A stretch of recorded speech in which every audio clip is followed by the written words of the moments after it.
I'm Junior Evans. Okay. I'm alcoholic and addict.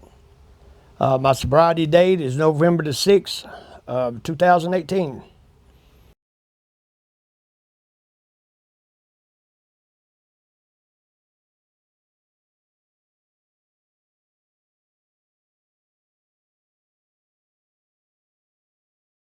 So I always like to start out with how I got here, if you don't mind. I've done over 25 years in the penitentiary behind the fence. I've got 3 escape charges. I've got 8 DUIs. I got 12 driving on suspended license. I got 2 trafficking charges. I got 2 manufacturing charges, and I got over 25 assault charges. I was born in Augusta, Georgia.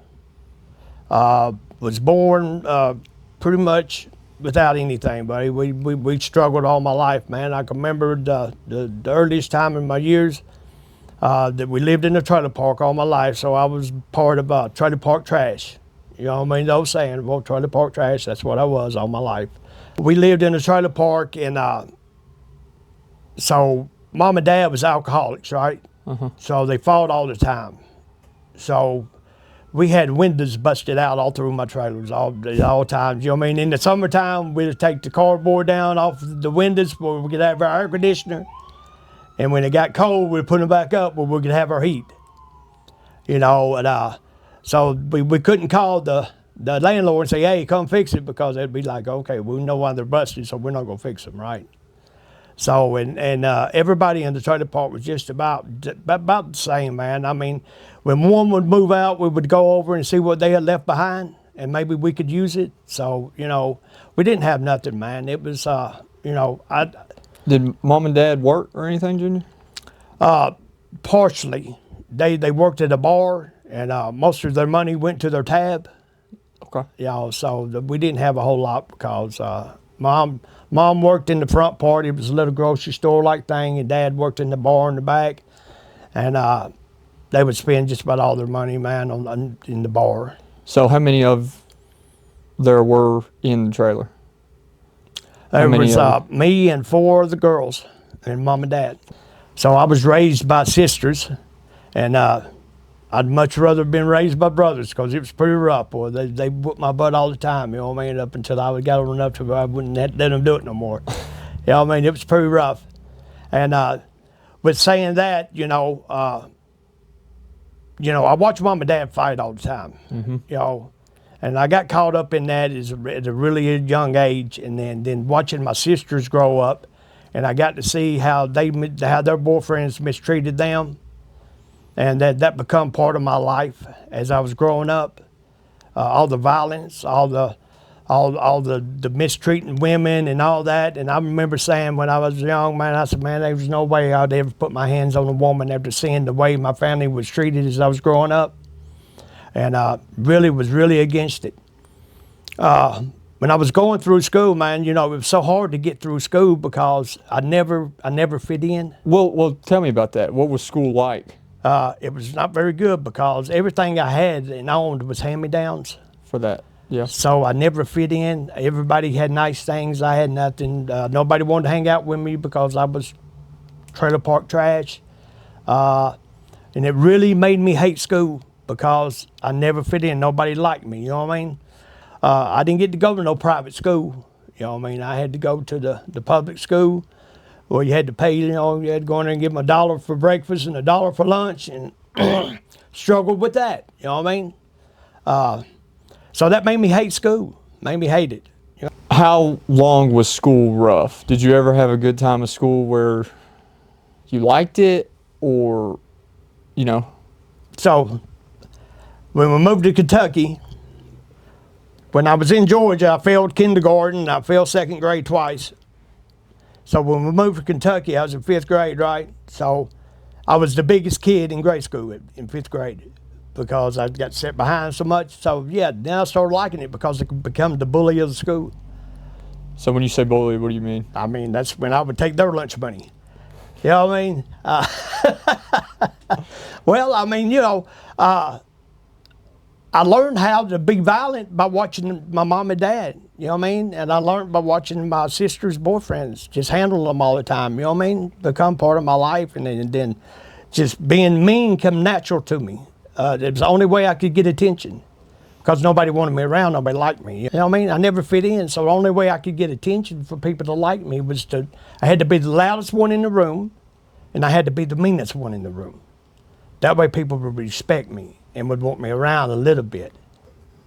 I didn't do very good in grade school at all. When I was in 7th grade, I started smoking weed and drinking a little bit, and finally got kicked out in 7th grade, and Mom and Dad finally decided, well, I'll tell you what, we're just gonna sign you out of school because it's not working out for us anyway. So when they signed me out of school, then I started getting raised by the streets. You know, I started running with my sister's boyfriends. You know, I was 13, 14 years old. They was 25, 26. And that's when I started learning, you know, that's where I got my education from. It's from the streets. So I was the do boy for all these older guys. You know what I mean? You go do this, you go do that, you go do this.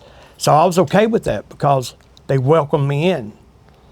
And this is all in 7th grade? This is all in 7th grade. How old would you be at that time? Probably about 13, 14. So give me a day in the life of a 14-year-old that signed out and he's the do boy for his sister's boyfriends. Give me a day in the life. What'd you do?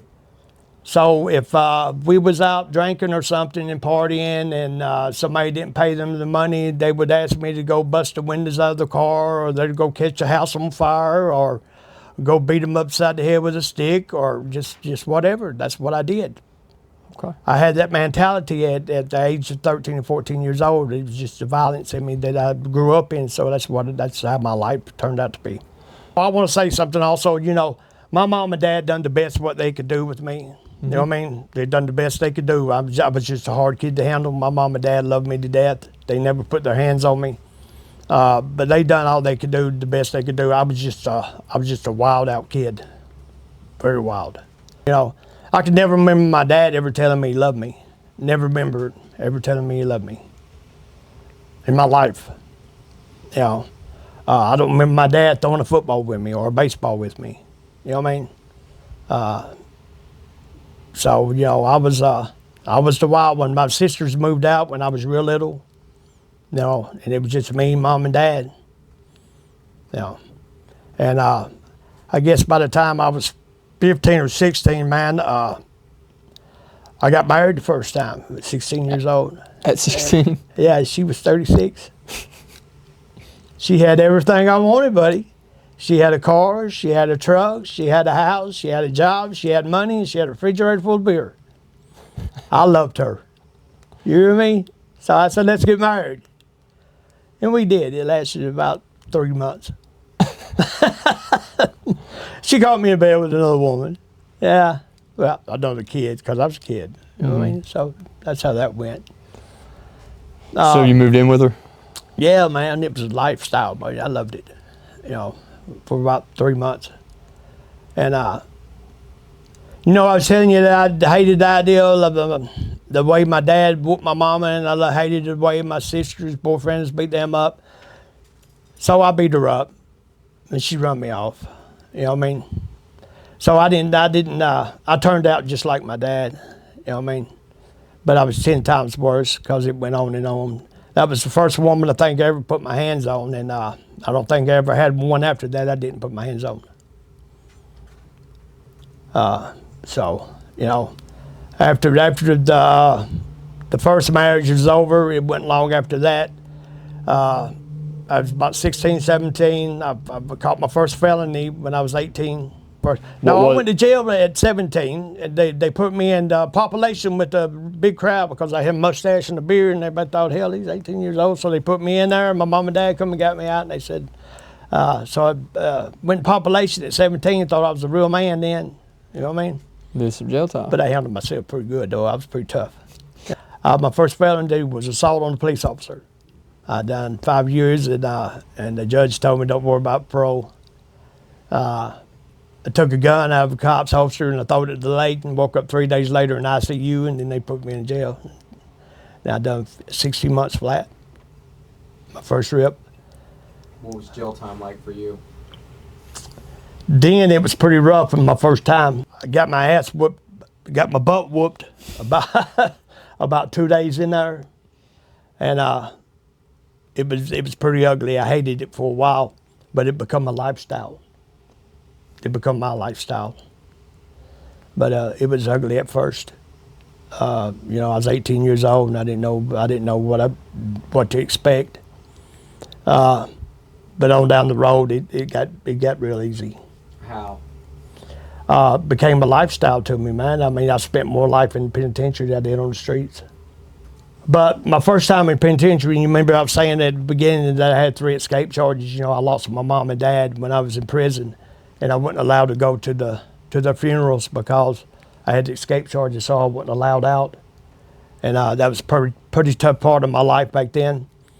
And it took me until I got sober to be able to make an amends and to accept that in my life, because it was hard to live with for a long time. Not only did I lose my mother and father, but I also lost 2 sisters while I was in there and was not able to go to their funeral also. And it was pretty tough too. So I want to share something real quick while we go any further. People out there, man, if you don't think you can get things back in life, there's some things you can't get back, and that's part of them. You can't get that back. We can get a car back, and we can get a job back, and we can get money back. You can't get your family back. When you lose them, they're gone. So, it's very important, man. People really think about that. I wish I could get it back, but I can't. They put me in the hole for my mom's funeral because I did go off. I really wanted to be there because I was a mama's baby. I was the youngest of all the kids. So they put me in the hole for about 4 days. That's how I dealt with that one. My dad's funeral, it was real emotional, man. You know what I mean? Really don't like talking about it because I do get emotional. But, yeah, it was tough. It was tough, It really was. Were you able to cry while you were in there? Or not at all? You didn't? No, man. Come on, man. You don't cry in the penitentiary. You know what I mean? You don't cry in the penitentiary. So where's your substance abuse at before you end up getting locked up? So the alcohol was where the violence came from to start with. I became an alcoholic right off the rip, man. And What age? At about 14. So people loved me when I was drinking, but they hated me when I was drunk. Mm-hmm. So we would start with a crowd of 50 and having a good time, but by the time I was drunk, it'd be down to 3 because everybody knew the drunker I got, the meaner I got. I can remember people driving 2 or 3 miles around my house just where I wouldn't ask them to go to the bar with them because they knew what was going to happen if we went to the bar with me, because I'd get drunk and there'd be a fight. And if I couldn't find nobody at the bar, I'd fight my driver. Didn't matter who it was. You get out of Christian County from that 5-year bit. Mm-hmm. What happens then? I get married again. No, I married the mother of my son. Married the mother of my son. They say opposite attract. Well, they don't attract that much. She was the little rich girl. She was a little younger, went from older to younger. And I was the bad boy. And we hooked up and got together and started dating. And, that didn't work out too good neither. I wound up beating her up. And she finally got a divorce, and she was pregnant. And so I came in one weekend from work. I was working out of town, came in, and caught her in a relationship with somebody else. And it got pretty violent, and she was pregnant. I put my hands on her. I'm not proud of today. I'm not proud of what I done. Me and the gentleman had an issue, and it didn't go very well. And so we got a divorce. And so she had the baby. And I got to come in. I was in Georgia at the time. I'd run off because the law was called on me. So I run off to Georgia. And I came back to see the son, and I got to see him one time, and then that's the last time I've seen him. I haven't seen him since. Was there drugs involved in that relationship? There was, yeah. I don't think I've ever been to jail in my life if I wasn't intoxicated or under the influence of something. Every time I've ever went to jail, I've been under the influence. Yeah. Like I was saying, when I got out of prison, I got caught up in the cocaine game by running with the guys that I was telling you a lot older. Everybody I ran with was older. I never did mess with nobody my age. It started out selling it because I never had no money in my life, and I found out what it was like to make a little money. So I jumped right in the middle of it and started selling cocaine. And of course, selling it, running into doing it. Done cocaine for a long time, smoked crack, done all that. Then I wound up shooting it. You know what I mean? And that was probably the worst thing I've done in my life. I'm glad it didn't last very long because it probably killed me.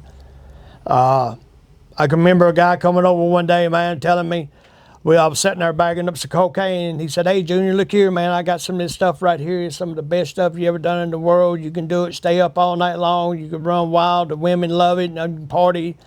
I said, "Well, I'll throw out one. Let's do it." And by the time I was working at a bar in Mannington, I was a bouncer up there at the time, and I had to go in that night. And so he throwed it out, and I threw out a big line of cocaine. And I thought, "Oh, wait a minute, I'm throwing out lines of cocaine like that, and you throwing out lines like that." I thought, "Hey, man, I'll beat you up. You're trying to get me like that."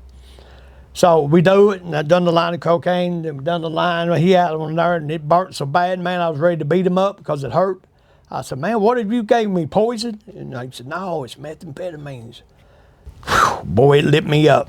Worst thing you ever do in your life, especially coming on cocaine and meth. I was going up and down, up and down, up and down. It was a pretty wild experience, man. It was wild. And then the meth really changed my life. It really got bad. Meth really turned everything around, man. That was it caused a lot of problems in my life. It brought a lot of violence out of me. I can remember people telling me back in the day, man, when I would do a shot of meth, they said, "Man, you look like the devil." Nobody, if I do a shot of meth, everybody would leave the room, but nobody would stay around me until 15, 20 minutes later because they were scared of me. Because it just put me in a state of mind, man, that I just didn't care. I can remember I was selling dope out of the back of my trailer, and nobody was allowed to come down the hallway without knocking on the wall. And one day my dad come walking down the hall and didn't knock on the wall, and I shot holes through my trailer. I almost killed my dad. And, that's just how crazy I was. I didn't care, man. Life didn't matter to me. I didn't have a life. All I wanted in life was to stay high. I've said all my life, man, I've never, ever quit doing drugs. I would die doing drugs. Never will ever stop. And that's what I would do. I'd go to the penitentiary, and I'd get rehabilitated. I'd go in there, I'd do push-ups, I'd walk the loop, and I'd get my mind and my body back together, knowing just as soon as I walk back out the door, I'm going to get high and drunk again. So my phone call would be to whoever's picking me up, "If you do not have me some drugs or alcohol when you get here, I'll whoop you all the way home." And I meant it. And people would, when my wife, girlfriend, brother, uncles, whoever would show up, they would make sure that I had drugs and alcohol. So by the time I got home, I was already obliviated, and I was right back at it again. And I might stay out maybe 2 months, 8 months, a year, and then I'm right back in again. And I've done that for over 40 years. Had no reason to live, had no reason to quit, had no reason for that. I didn't care for nobody. I threw 3 marriages away, man, because it was all about me and nobody else, and that's all that mattered in my life. I never had nothing, man, so when I finally did get a little something, I really took advantage of it. I'm the type of guy that was going to just take and take and take because it didn't matter about me, about nobody else. And, I can remember when parole time come up, and I called my sister up, and I said, "Hey, sis, I need somewhere to go." And she said, "Can you remember what you done to me?" You know what I mean? And some things I can't even remember. Even my ex-wives tell me today, man, some of the things that I've done to them, and I don't even remember what I've done to them. I didn't know that I was that monster that I was.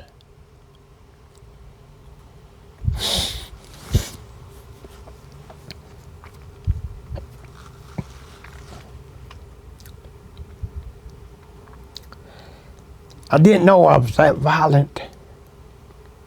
You know, I didn't know that I hurt people like I hurt in my life.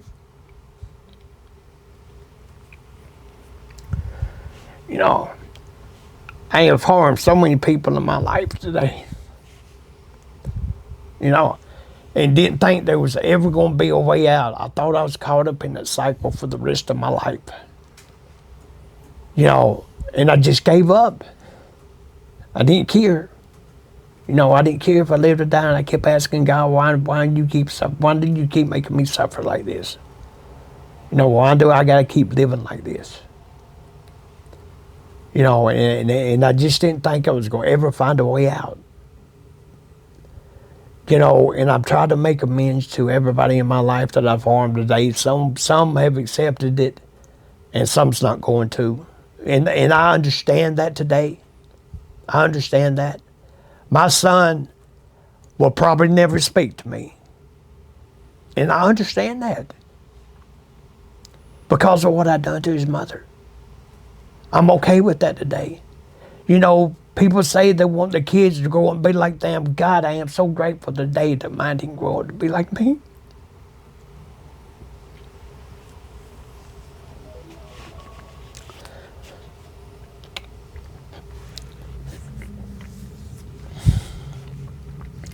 Who would want a kid to grow up and be like I was? Nobody. You know, my kid grew up, he's got an education, he worked in the Army, and if he'd grown up and been like me, man, God, the lifestyle that he'd had to live. But he didn't have to do that, and I'm grateful for that today. You know, my biggest fear, man, in life is dying alone.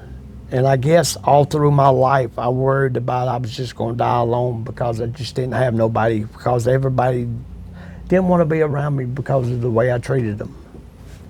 You know what I mean? And I just didn't have no family. I didn't have no friends. I didn't have nobody that cared about me. But I've caused all of that to myself because of the way I've acted throughout my life. So all my pain has come probably from, man, just not having nobody. You know, and that's okay though. You know, today it is. I mean, I don't have that biggest fear no more today in my life. I don't fear that more. I've got people in my life today that really love me, and I am so grateful for that. What happened in jail that made you want to do something different? So, I'm sitting in Grant County Jail at 52 years old. An old man, 52 years old, broke down,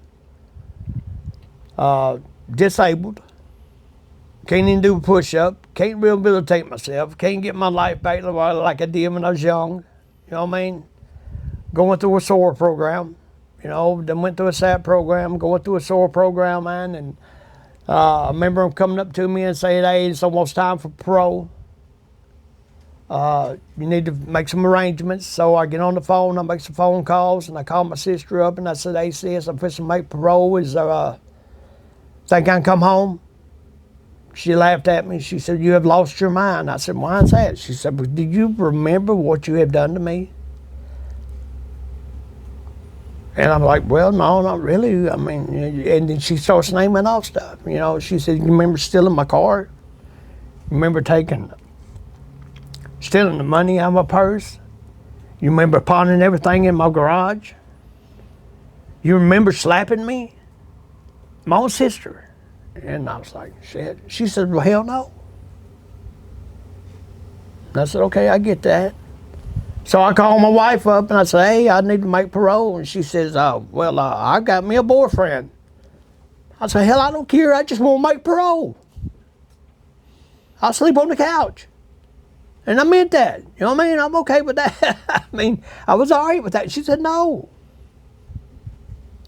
So I called up some so-called friends that we're supposed to have when in jail, right? And I said, hey, man, I need some help. And they said, hey, man, we can't help you. You crazy as hell. We don't want you around us. So I'm 52 years old, and I'm sitting on the edge of a bed in jail, man, and then I'm thinking, man, nobody cares. Nobody loves me. Poor old Peter Virginia. Why do I deserve that? All the things I've done for people. You know, robbed from them, stole from them, beat them up, took the pills, took them out, I mean, all that. You know, and I keep hearing about this program, man, you know what I mean? And, you know, we got choices in life today, and I didn't know I had choices, you know what I mean? But usually I didn't have none. It's either go wide open or don't go at all, you know what I mean? Okay. Kept hearing about the shepherd's house, you know what I mean? I kept hearing all this, but I've been hearing negative stuff about all this accountability and structure and all this, man. I'm already in jail, and I'm thinking, I don't want to do this shit. You know what I mean? So it's time to make parole, man, and I've got to make a choice, you know what I mean? And at 50 years old, man, you know, I keep thinking about my biggest fear, and that's dying alone. And I thought, boy, you know, I'm just killing the 12-year sentence off right now. My last trip was 12 years, and I'm thinking, man, if I come back, it's going to be a life sentence, and I'll die alone in prison. And that's not what I want to do.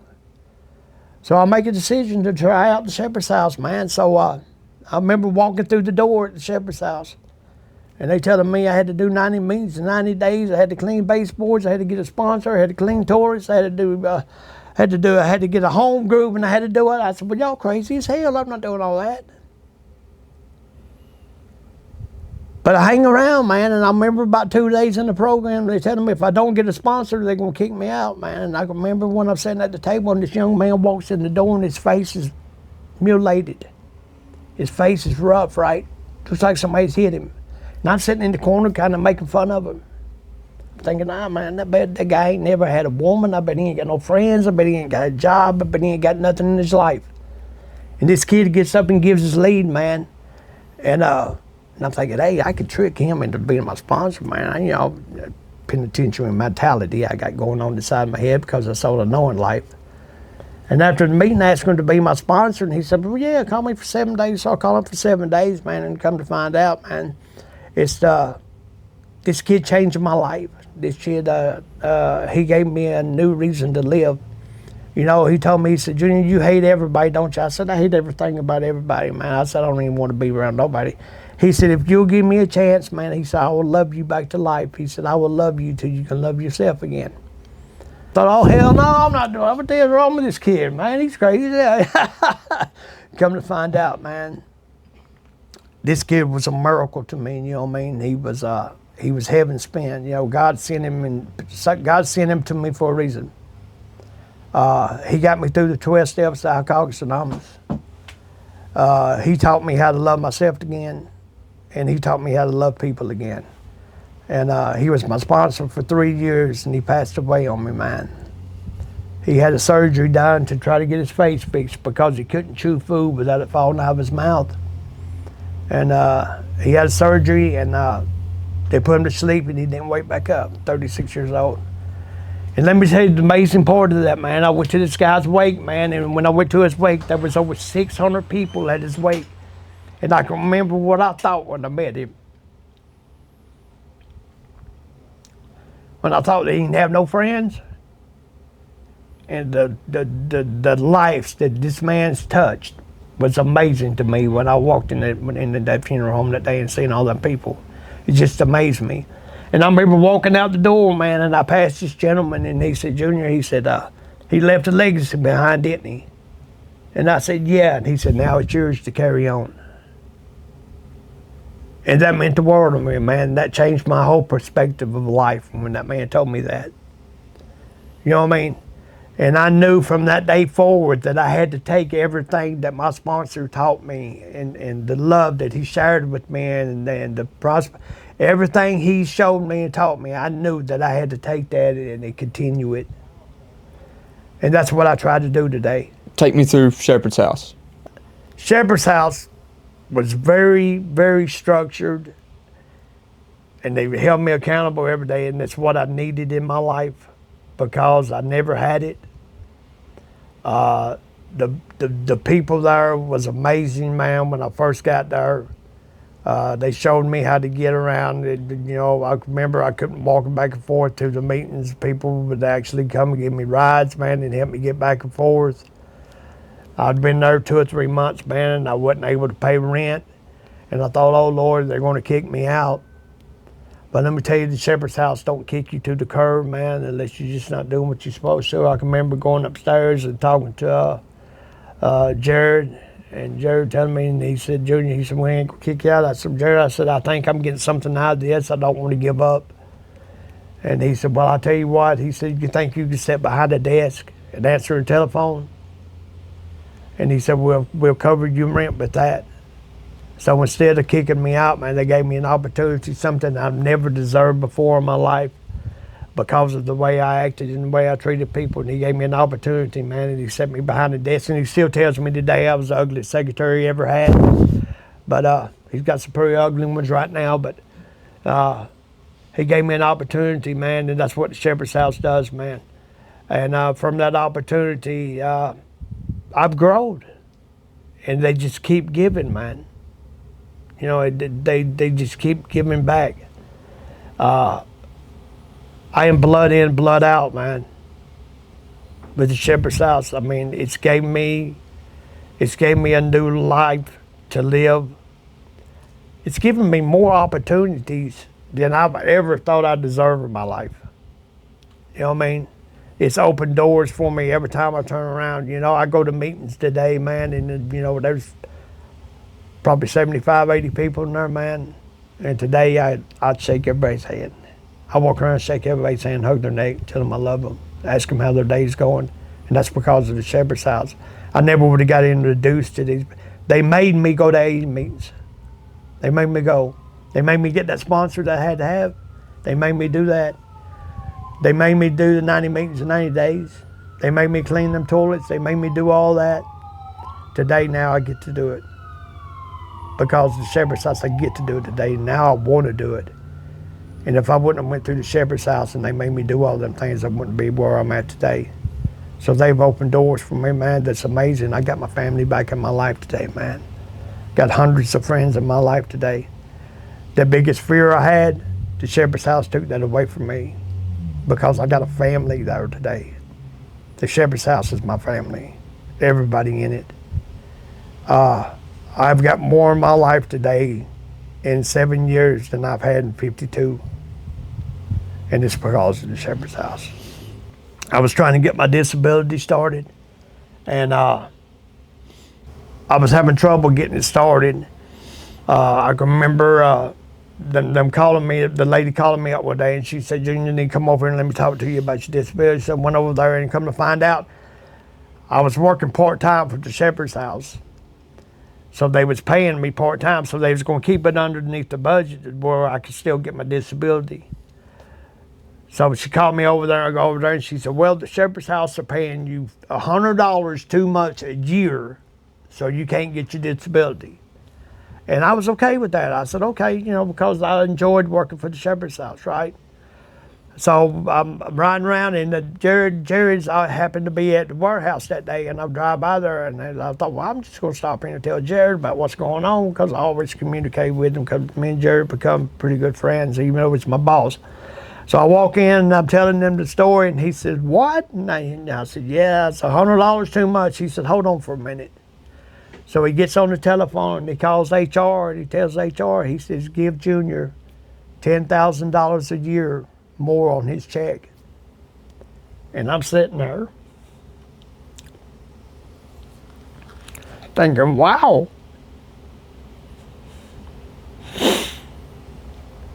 Why would he do that? You know what I mean? And he looked at me and he told me, he said, Junior, we don't need your disability.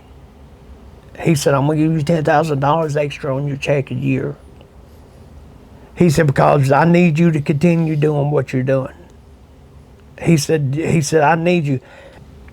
Jared called me over his office one day, and he said, I need you over at 1 o'clock. And I said, okay, what's going on? He said, just come over here. So I go over there, and I'm sitting in his office, and I see this gentleman coming by, and I said, there's a guy out there. And Jared said, yeah, he's coming in here to talk to us. And he walks in there, and he sits down, and I said, what are you up to, guy? And he says, oh, nothing, buddy. I just come over here to see you. And he has this folder in his hand. Now remember, I'm an alcoholic, and I'm a junkie, I'm a pain pill junkie. I mean, I'm the worst of the worst, right? This man walks in and he sits down to me, he says, here, man, he said, I've got a scholarship fund I want to give you in your name. I'm like, for what? He said, because I've never seen nobody try to help people as much as you do. He said, I'm going to give you the scholarship fund, and I'm going to give you $10,000, and I want you to use it to help people with. That's the things that happens in my life since I've been sober. You know, and I also want to share one more thing, man, because I am so grateful for it. I get the opportunity to go speak in front of the RX Summit in Nashville, Tennessee on the 8th, in front of 5,000 people. If you don't think this stuff works, man, believe me, it does. I mean, miracles happen in my life today. Miracles, not blessings. I'm blessed that I get to get up in the morning. I'm blessed that I get to eat breakfast. I'm blessed that I get to take a hot shower. I'm blessed for all that. But I'm talking about the miracles, the real miracles. Getting your family back, having hundreds of friends, get to speak in RX summits, scholarship funds. I could go on and on and on, man. The miracles that happen in my life today. I am a miracle child. So, Junior, what's something you would say to someone out there that's struggling right now? Don't give up, man. Don't leave before the miracle happens. Give it a chance. Don't pass up an opportunity to change your life. Don't pass up that opportunity. Give it a chance. If you don't like it, you can leave. If you don't like it, you can leave. Don't nobody make you stay, man. But hey, who knows? This is my first opportunity. Hey, I've never been in rehab in my life, never been to a sober living house, never relapsed. I said all my life I would do dope till the day I died. And I tried it one time, man. And it worked. What would you like the public to know about alcoholics, addicts? We all make mistakes. We're all human. I remember I went and spoke in front of a jail, in front of the police academy. And let me tell you how I explained it to the police academy. I can remember when I went to jail and how y'all treated me. I can remember how the jailers treated me. They treated me like I was unhuman because I was an alcoholic and addict, because I went in with an attitude. And let me tell you what I told them. I said, you know what, when you treated me that way and you looked at me like I was no good, like I was an alcoholic, I was an addict, and I was a piece of junk, I said, guess what? Look at me today. I'm still that alcoholic and addict, but you treat me in a different way today. Now you treat me like a human because I don't have that disease. Just because I was once that way, and just because they're still that way, don't mean you can't give them a chance. Don't mean that they can't change, because we can change. We just got to find the opportunity, and we got to believe, and we got to have help. We're still that same person. I was the worst of the worst, man. I was that alcoholic and that addict, and I still am today. But today I've had help. And that's all we gotta have, man. We gotta have help. We gotta have somebody to reach out for us, because I had to have a hand to reach out to me. And that's what it took, man. It took somebody to reach out and say, hey, man, come here, let me show you the way. But if we don't have people do that for us today, then we don't have a chance. The positive attitude of the people that I hang around with today, that's what keeps me where I'm at today. I do not get out of it. I stay right in the middle of it. I continue helping people. And long as I continue helping people and trying to give back what's been freely given to me, I think I will be okay just for today.